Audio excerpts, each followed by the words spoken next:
Now, Edward grew up lavishly with the lady mistresses taking care of him until the age of 6.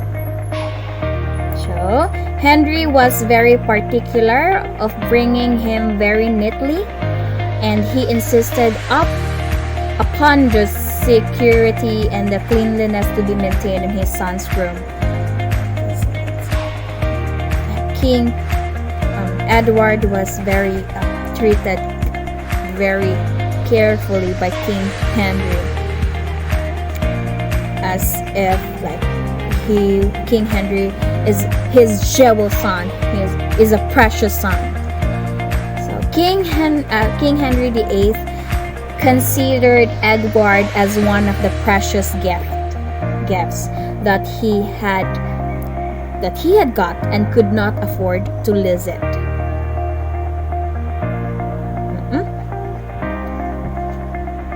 Next, his formal education started when he was 6 years old.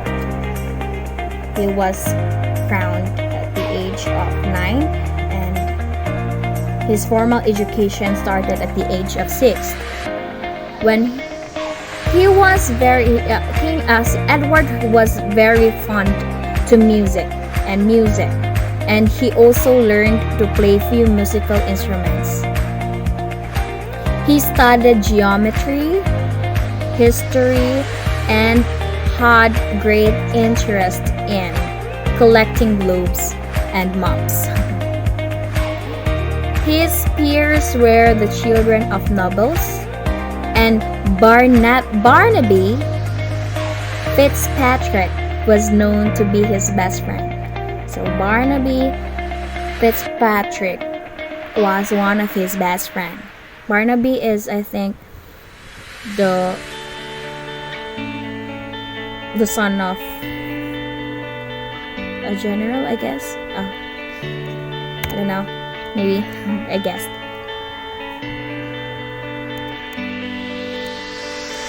The war which broke out with the Scots overturning down the Treaty of Greenwich had come to known as the Rough Wooing. Henry VIII waged war, and it had continued to Edward's reign as well. This was when the Scots broke the agreement. It started when the Scots broke the agreement on the engagement of Edward with 7-month-old Mary. 7 months? Could you imagine that? Queen of Scotland. So, the war broke out. King Henry VIII passed away on the 28th of January in 1547, leaving a will that his 9-year-old son should succeed him, will take the throne, will be the heir to the throne. After 40 years of England witnessing no coronation, it's Coronation Day, Edward was crowned at Westminster Abbey on the 20th of February in 1547. The coronation took place 4 days after Henry's burial. So, after Henry's burial, 4 days after that, it was the coronation of Edward, the son of King Henry, he was the one who took the throne. Because Edward was not old enough to be a monarch of England, to be a king of England, he was not old enough because he was just a 9-year-old.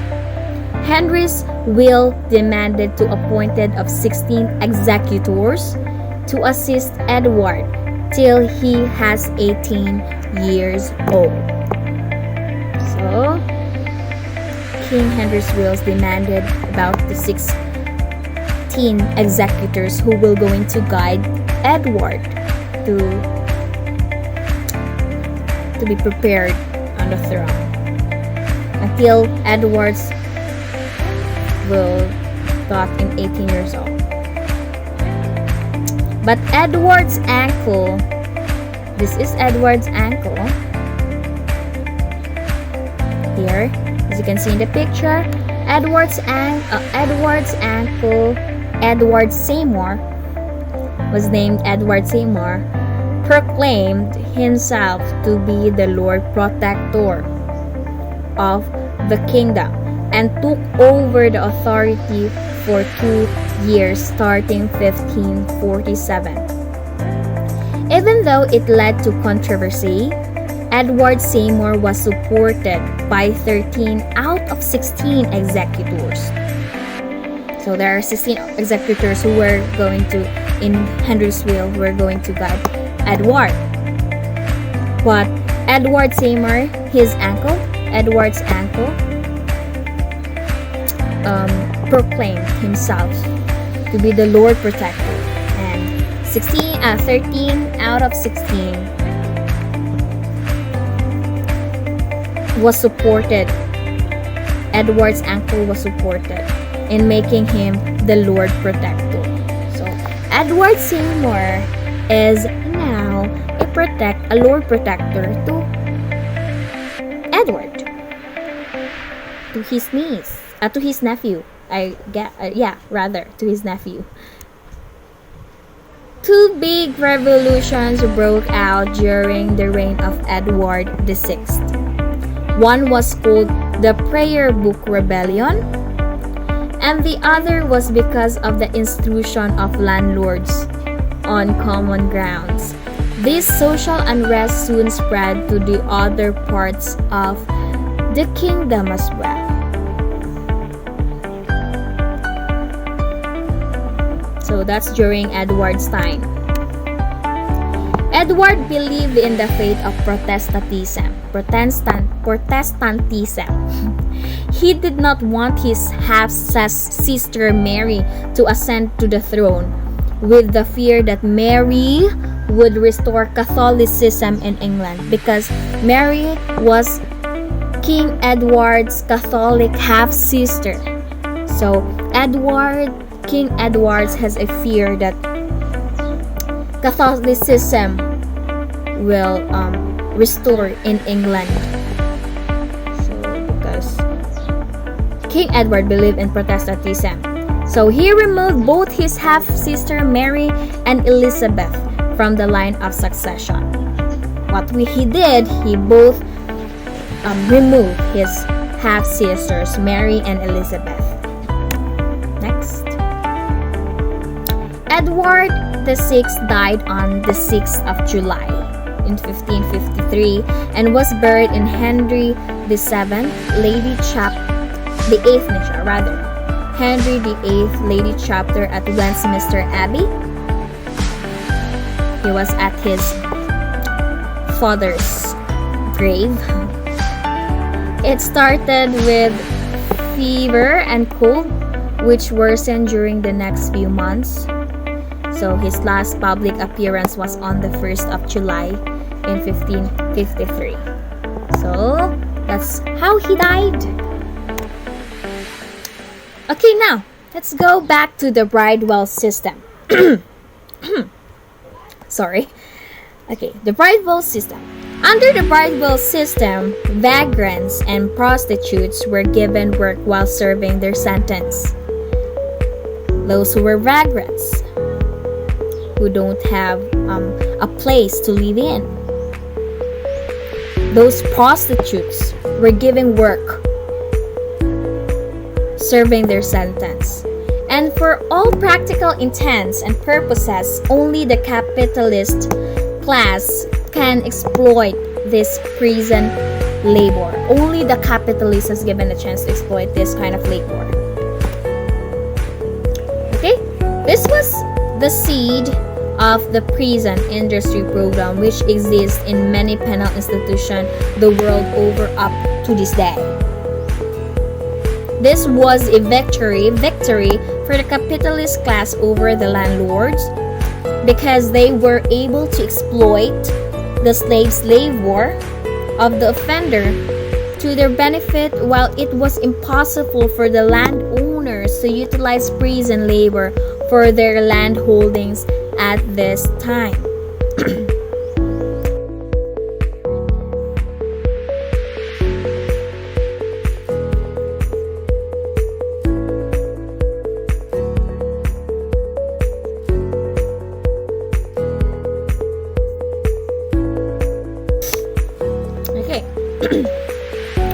This Bridewell system turned out to be a very effective, workable, and profitable. Very workable and profitable. So that 20 years after it was first established, the English Parliament mandated all countries to establish this kind of prison. So all the English parliaments mandated the countries to establish this kind of prison, the Bridewell system. Okay. 2 centuries later, however, the Bridewell system lost its usefulness. Because banishment of offenders to the colonies became a more compelling and profitable propositions to both the landlords and the capitalists. As what I have said earlier, these two kind of sectors has fighting with each other, ascending, and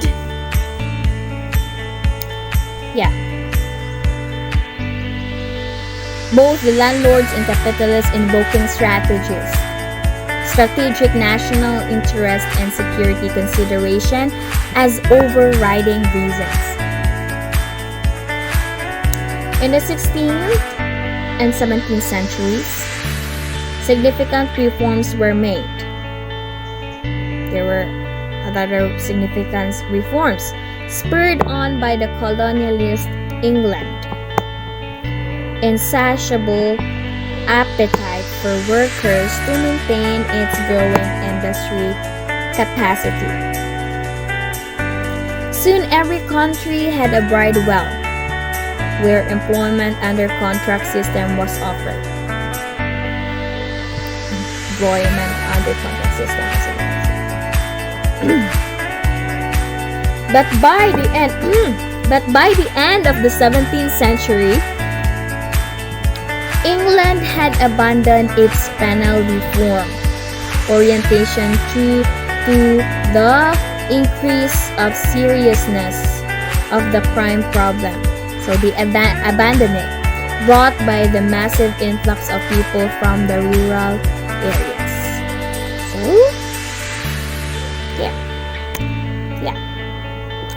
the Bridewell soon became inappropriate. So it soon became inappropriate and deteriorated. That conditions there have become no different from the conditions in the country jails. It has no difference. Prisons are conventionally institutions which form part of our criminal justice system. It is part of the criminal justice system, such as imprisonment or incarceration of suspected offender is a legal penalty.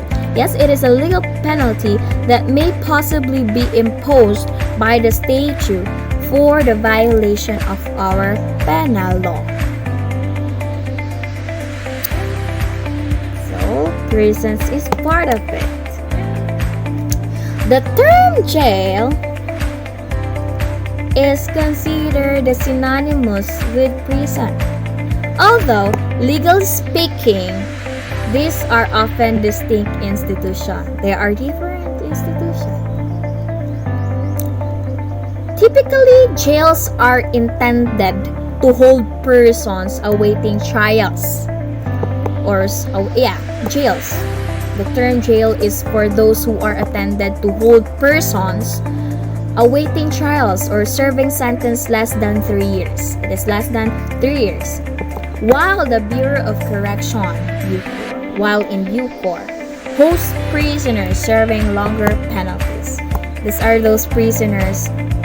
The prisoners in corrections are those persons those individuals who has a longer penalties, who had sentenced much more longer sentences. Okay, much more longer penalties. That's the differences between the prison, the word prison, and the word jail. Now, here is my conclusion. We are now done talking about the 7 topics of chapter 1, from the global view to the life of King Edward. So that's it. Now my conclusion, before I end my presentation, I will give you my conclusion. In primitive times, sorry for that. Okay. In primitive times, the form of punishment was so barbaric or ruthless, and there was no other form of penalty except death. Diba? As you observe, as you learned, what is prison look like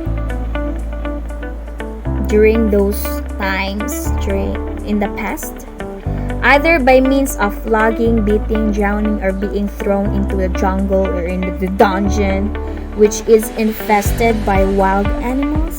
But in the modern trend of correction, all of these forms of punishment only a thing of the past. So that's it. That was my conclusion. And here is my reference.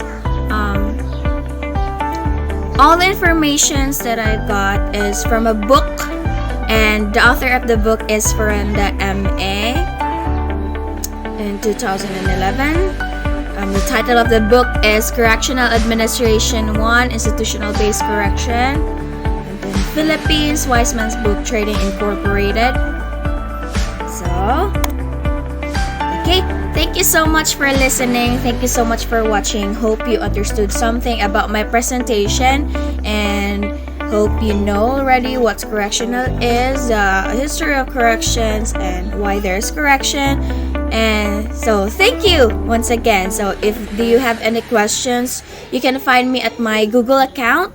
My account name is clairebongkasan777@gmail.com, and that is me. So thank you so much again. Thank you so much for listening. Thank you so much for bearing with me. So thank you. God bless.